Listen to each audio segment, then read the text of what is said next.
Ration card ನಿರೀಕ್ಷೆಯಲ್ಲಿರುವವರಿಗೆ good news ಬಂದಿದೆ. ಒಂದೆರಡು ತಿಂಗಳಿನಲ್ಲಿ ಪಡಿತರ ಚೀಟಿ ವಿತರಣೆಯಾಗುವಂತಹ ಸಾಧ್ಯತೆ ಇದೆ. ಸರ್ಕಾರ ಈ ರೀತಿಯಾಗಿ ಭರವಸೆಯನ್ನು ನೀಡಿದೆ. ಹೊಸ ರೇಷನ್ ಕಾರ್ಡ್ ನಿರೀಕ್ಷೆಯಲ್ಲಿರುವವರಿಗೆ ರಾಜ್ಯ ಸರ್ಕಾರ ಗುಡ್ ನ್ಯೂಸ್ ಒಂದನ್ನು ನೀಡಿದೆ.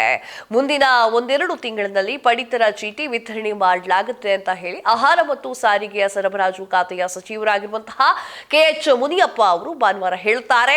ಕಲಬುರಗಿಯಲ್ಲಿ ಅವರು ಮಾತನಾಡ್ತಾರೆ. ಪರಿಷ್ಕರಣೆಯ ಸೇರಿ ನಾನಾ ಕಾರಣಗಳಿಂದ ಕಳೆದ 2.5 ವರ್ಷದಿಂದಲೂ ಕೂಡ ಹೊಸ ಪಡಿತರ ಚೀಟಿಯನ್ನು ನೀಡಲಿಕ್ಕೆ ಸಾಧ್ಯವಾಗಿರಲಿಲ್ಲ. ಸುಮಾರು 2.5 ರಿಂದ 3 ಲಕ್ಷ ಅರ್ಜಿಗಳು ಬಂದಿದ್ವು. ಸದ್ಯ ಅದಿಷ್ಟು ಬಾಕಿ ಇದೆ ಎನ್ನುವಂತಹ ಮಾಹಿತಿಯನ್ನು ಕೊಡ್ತಾರೆ. ಎಲ್ಲವೂ ಕೂಡ ಪರಿಶೀಲನೆ ಮಾಡಿ ಹೊಸ ಪಡಿತರ ಚೀಟಿಯನ್ನು ಶೀಘ್ರವಾಗಿಯೇ ಕೊಡುತ್ತೇವೆ ಅಂತ ಹೇಳಿ ಅವರು ಹೇಳಿಕೆಯನ್ನ ನೀಡಿದ್ದಾರೆ. ವೈದ್ಯಕೀಯ ಕಾರಣಗಳಿಂದಾಗಿ BPL ಕಾರ್ಡ್ ಪಡಿತರದಾರರಿಗೆ ಇಲಾಖೆಯು ಪೋರ್ಟಲ್ ಮುಕ್ತವಾಗಿರುತ್ತದೆ.